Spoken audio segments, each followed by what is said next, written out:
Hi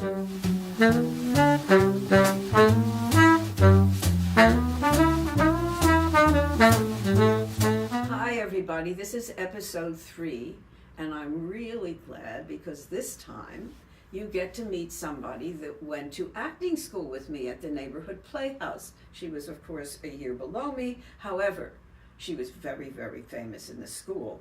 So now, ladies and gentlemen, this is Alix Elias. Hello. I have something that I want to talk about with Alix because it's so fascinating to me. And we were both speaking of this on the phone years ago when I went to, I won't say where it was, I was told by a person that I had no professional promise as an actress. And I came to New York City and went to the neighborhood playhouse, and from there I had professional promise as an actress. And about 3 or 4 years later, I was asked to give a speech to the senior class of the place that I left about what it was like to get a Broadway show directed by Harold Pinter, which was what I had.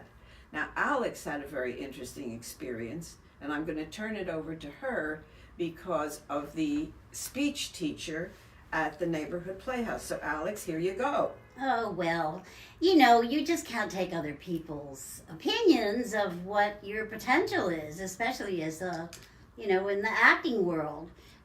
We actually had a famous speech teacher. I think it was Mr. Williams. That's right, Mr. Right? Williams, yes. And I did quite well in his speech class and even brought in some original poetry that I'd written that he was very complimentary. After I was no longer at the school, he used to bring me up as a terrible example, and which was just a cheap laugh, I guess by that time I was well known enough so people knew that I had an interesting voice. But I have to say that although I may have lost jobs because of my voice, I've never gotten a job because of my voice. I've always gotten jobs because I was the best one, I guess. Whatever the strange casting, whatever that is, whatever that system is, which actors we don't really have a clue, but we try to cope as best we can. All of us as an actor, we are a product, the whole thing. Yes, true. We're a voice, yes. We're a body, we're a look, and one of the things that I discovered about myself was in the old days when I had black hair and it's like the baddie always comes in with the black horse. I was considered ethnic. And so, as we said in the last episode, I was not P&G. And Alix, after she left school, was the first person that got the great job, even if she did have a voice that he was making a joke about. Weren't you immediately in Oh Dad, Poor Dad? Yes, very, very soon after I graduated, I got an agent by a fluke, and they got me this audition for Oh Dad, Poor Dad. I had seen it, which was unusual because I never had enough money to go to the theater in those days, so I don't know, somebody must have taken me. And I really identified with that part, and I got it. And then there was a whole long thing where I had it, then I didn't have it. Then, the author fired me and hired some girl he wanted to go to bed with. And she was a disaster. And so anyway, I did end up, playing, I think it's Rosalie in Oh Dad, Poor Dad for quite a while. I did it off-Broadway, then we toured with it with Sam Waterston. I think it was his first job. And then we opened on Broadway, and then I did it in London. Oh, it had opened in London and had been a failure some years previous, and so we had Hermione Gingold at that time, who was very popular there, and we had a limited run, but it went very well. Oh, I'm sure with Hermione Gingold in that part. Yeah. Oh my God, she would have been marvelous, absolutely. She was great. I thought she was really good. But I'm going to surprise you. What? I played that part 100 years ago in Summerstock, and I had an audition. It was on my resume. Yeah. And I had an audition for Jerome Robbins, and I went in, and he said, "You played Rosalie in Oh Dad, Poor Dad?" And I said, "Yes, I did."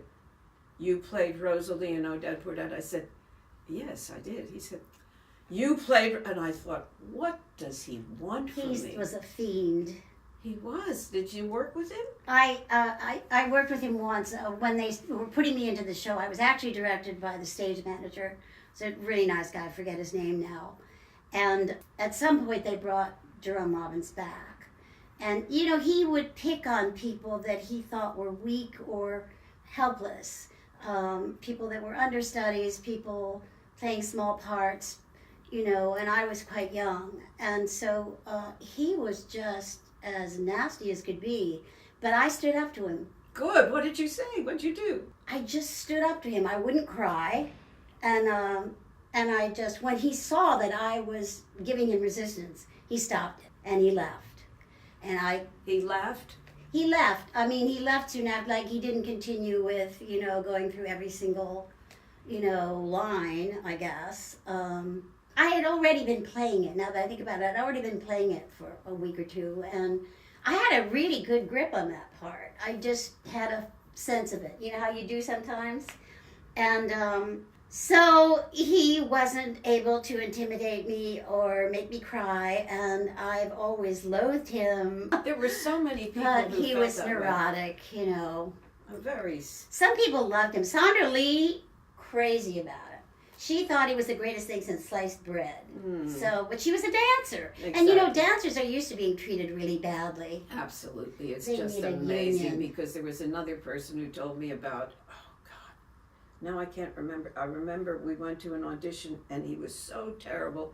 And he said to a friend of mine who was understudying in Three Penny, she was understudying the woman in Three Penny, and he said to the lead, "You are almost as bad as your understudy." Now, what's the point in doing that? It's just a cruelty, you know. I mean, Robbins was notorious. Yes. I mean, in the business for doing that, you know. And it's just not necessary, you know, because what happens to a person's, you know, there knocks you away from what it is that you're trying to build up. You're trying to build Exactly. up. But I just want to ask another question because this is, Yeah. this whole thing is that I'm trying to talk about is, here's this wonderful actress, Alix Elias, who is a product, a wonderful product, and she should be working too, like we all should be working. There should be more parts, as I keep saying over and over, written for very interesting, wonderful women.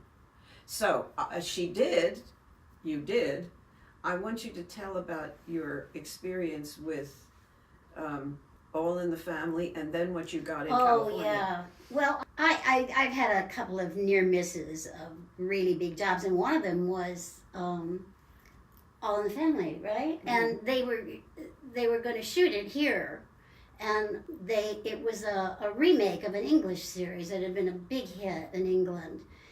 And they had already cast Gene Stapleton and Carol Connor. Yeah. And so they were looking for the boy and the girl. And I didn't get a contract. This is what my agent told me, okay? I got it. I had auditioned a lot, you know, 5 or 6 times. Ooh.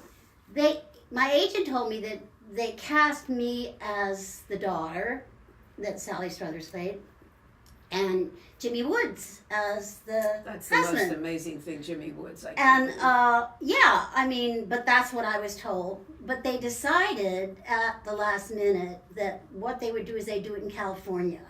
And they didn't want to pay to bring all 4 of us out there. They just took the 2 main leads because it was, and they figured they could get the supporting characters in California cheaper, which was absolutely true. And because they would have had to pay not only just for our airfare, but they would have had to pay for housing and cars, and it would have, and at the time it wasn't a big hit.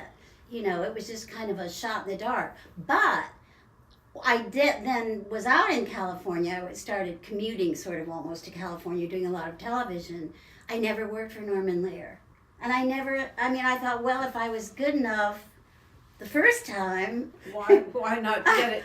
I have no idea. I mean, I auditioned. At that point, he had like 2 or 3 shows running. He had, I can't think of any of There are them. millions of The shows millions he of them. had running. He had at least 3 or 4. But, you know, here I am. So that was one of the near misses. But then she had a running role on.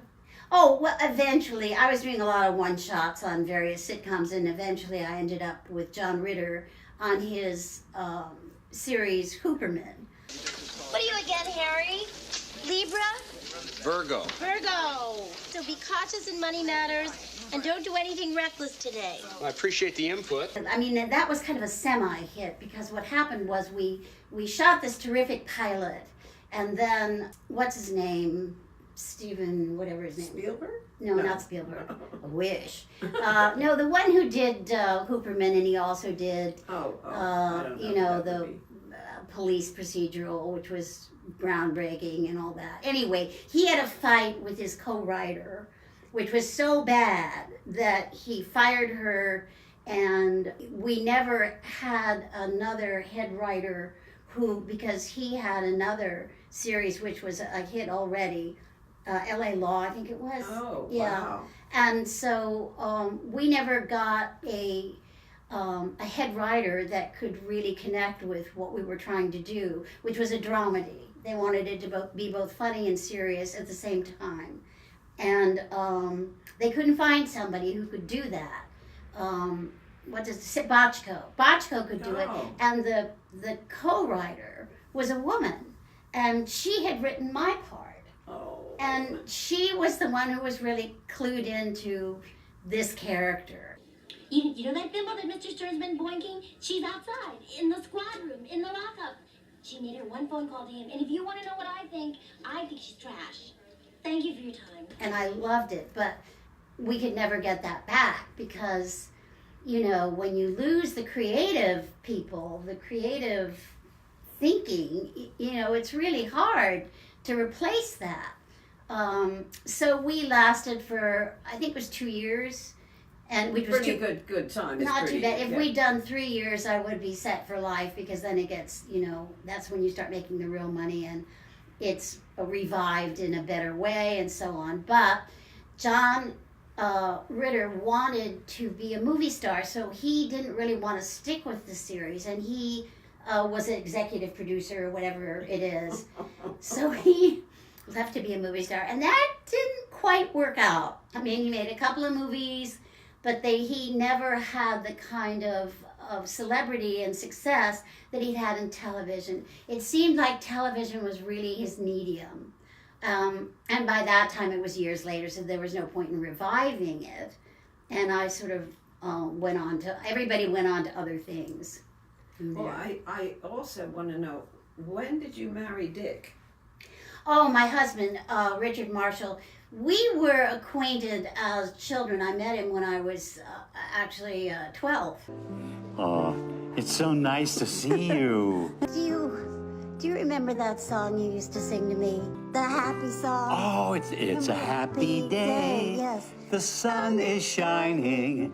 It's a lovely day. Happy, lovely day. And our fathers were best friends in college. And that's how we met, because our fathers were both geologists. And then we both ended up in New York being actors. So I met him when I was going to acting school. He got in touch with me, and he was already doing small musicals. He was in Leave It to Jane and Little Mary Sunshine, and he did a whole string of these, had a wonderful singing voice.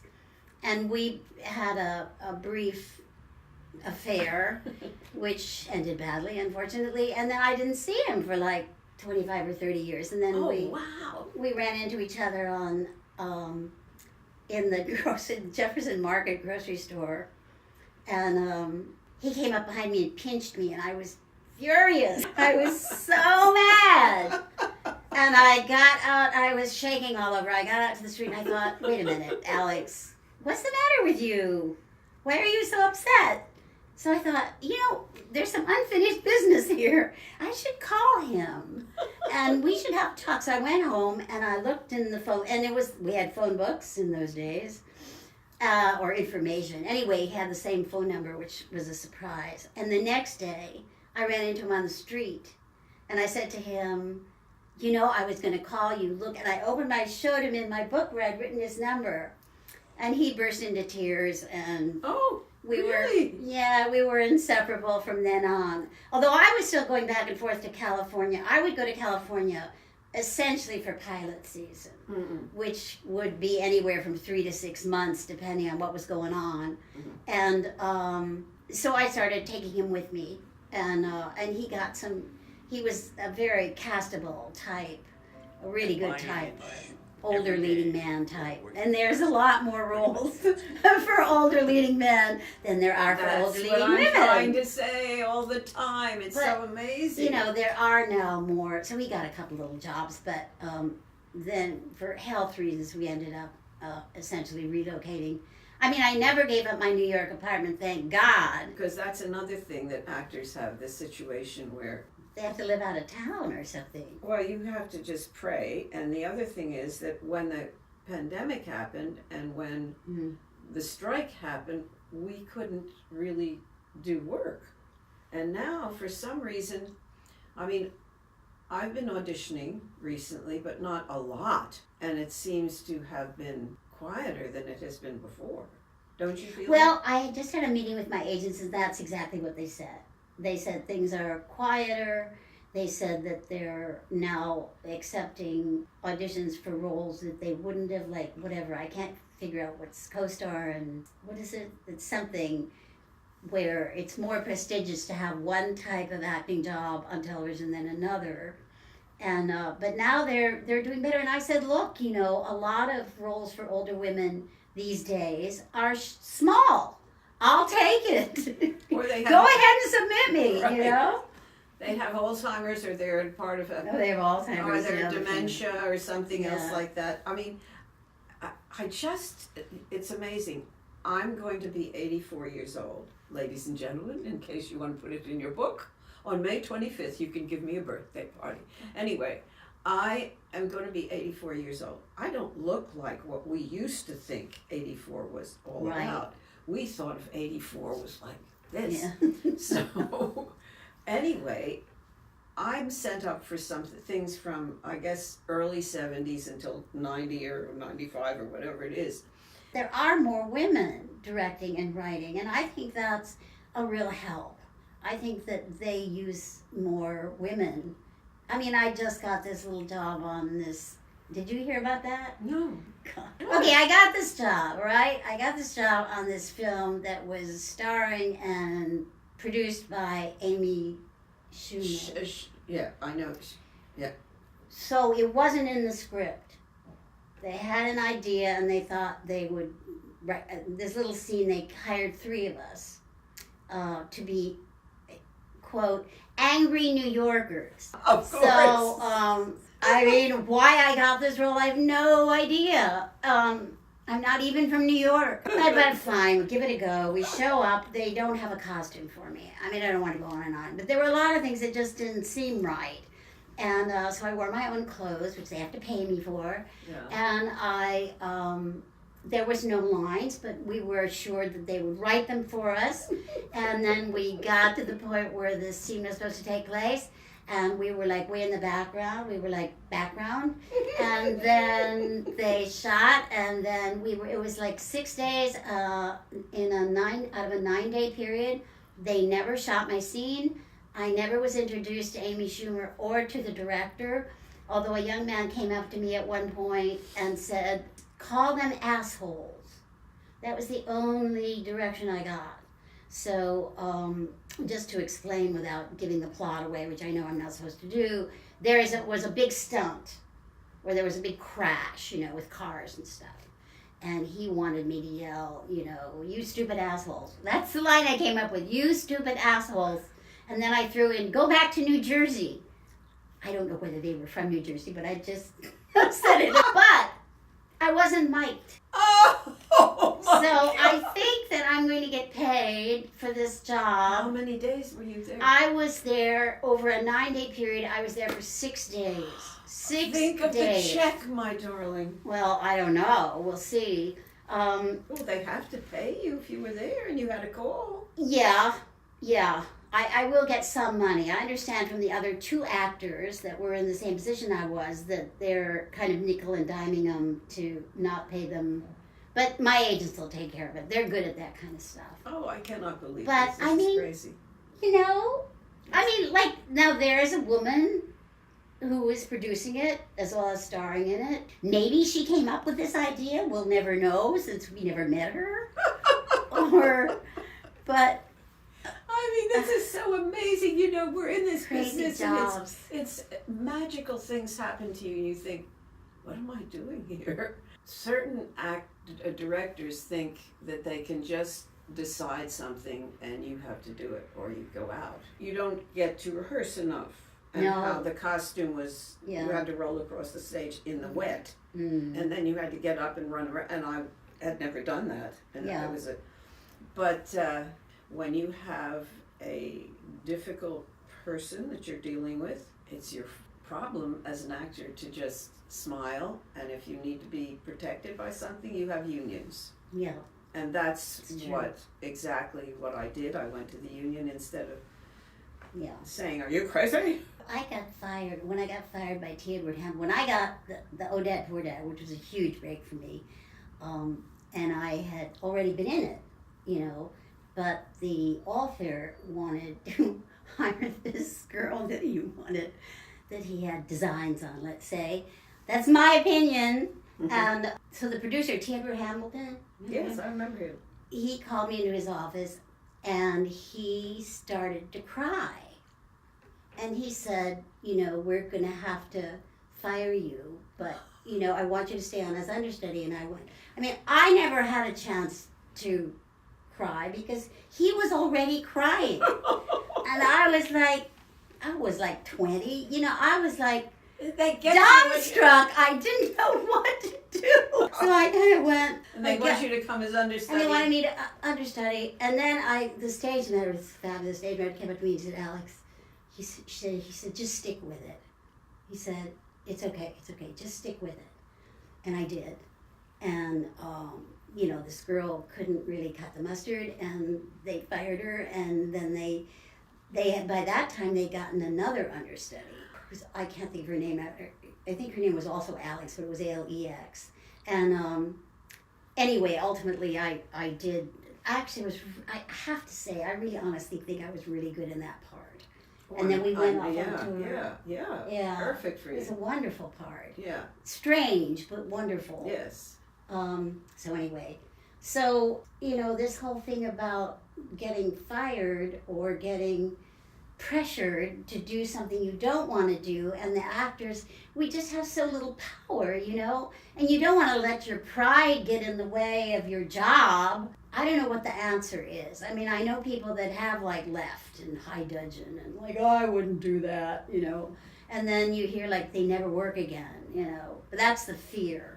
But anyway, you just have to take your ego and stick it up your so and so. This is true. Try not to be proud. It's amazing because you know Yeah. I came from, as we all know, this whole thing about I came from this very famous musical family, and my grandmother was a diva, and she would never do anything she didn't want to do, but she got there by having to do things she didn't want to do.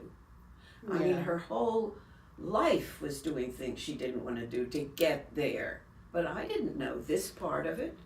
I only saw the other part, After she was successful. after she was successful. So I had a lot to learn. And when I had my own theater, I said the theater is hard enough as it is. So if anybody gives me a problem in this theater, they're not going to stay, because all I want to have is a lovely time. And there was only one person who gave us a problem, which was a sound person, and she left. But the other people were great, you know? So, anyway. Well, it's a tricky profession, you know, all the way around, but we're still in it. We're still going. That's so right. I think that's the important thing. I mean, I think actually, of all the successful people I know, they didn't give up. I mean, it's just a kind of grit will get you through. And You have to do it. You just keep having to sometimes you're not positive. I mean, sometimes I'm not positive. Everybody hears me on the Right. phone being hysterical, and they say, oh, come on, Catherine, you know that's not true. I mean, my friends get so tired of listening to me. But I have finally said, don't do that anymore. If you had a child, you wouldn't treat your child the way you're treating yourself. It's just too horrible. Well, you can't be terribly logical. The thing about creative fields is they're not logical. They have a different kind of reality, a different kind of... And the thing about acting is we need other people in order to do it.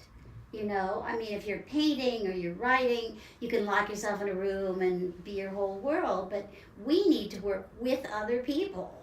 And that's another thing that I want to talk to you about, Alix, and I'm What? so impressed with her. Whenever there's a space, she has found something else and some other group of people to do something with, and it's so impressive. We used to go down to, what was that place? Tuesdays at 9. Is that what it's called? I think that's what it's called. And they do readings of new plays by unknown playwrights. That were there, people that were there. They'd And show Alix up. said, oh, you gotta come. Well, I had to come from 85th Street or something down to 8th Street. It was a schlep. It was a schlep, and finally I decided to stop schlepping because they would ask people that they wanted to have reading. I read one thing anyway, but it was fun for a while, but then you continued and then you did the... Well, I've been there. I mean, I think it's important, and I think a lot of actors are doing this because I've been meeting other actors in these various, I've been going to casting director workshops, and I even went to a workshop where you meet managers, and I'm learning from other actors. And I think whatever you can find to keep going, you don't want to just if you're only working once a year, you don't want all the rest of the time not to be acting. Mm-hmm. So I'm in a group with a bunch of other actors, and we work out kind of like a gym, might call it, and I'm, what else am I doing? Oh, you're doing... I'm doing stand-up. Yes, that's so marvelous. Well, this was kind of an accident. Years ago, I took a course from Judy Carter, who's like one of the vintage, teachers. And because they were using a lot of actors on sitcoms who were comedians, that was very popular. And so I thought, well, I wanted to get on a sitcom. And I did get on a sitcom and dropped the whole, stand-up business. But then, this is such a weird story, I saw that my local senior center during the pandemic was offering a class in comedy, and I thought it was about writing comedy. And I thought, well, that might be handy. It turned out that it was about stand-up comedy, and there was a senior center, and with this really lovely comedian, Joe Firestone, who's now a head writer on a new game show in LA. And she got all these old people to get up and do stand-up comedy. And then she filmed it, and it got on the Peacock channel. So you tell me the chances of getting on a TV show, a national TV show, by signing up for a course at the senior center. And none of the other, my husband, myself, and one other guy was an actor. They're just people. I mean, one guy got up and took all his clothes off, and he had pasties and a G-string. Oh my God. My wife left me recently. He's so naughty. And another woman, Bibby, who's 92, got up and fell down, and we all were rushing down. But she got up. She finished her little spiel. I mean, bless her heart. So that's still, pieces of that are still going on. And in the process, I kind of revived some of my old material, and I won something. I went to a talent show, and I won. Miss Congeniality. I won the Congeniality Prize. Give it up for Alix!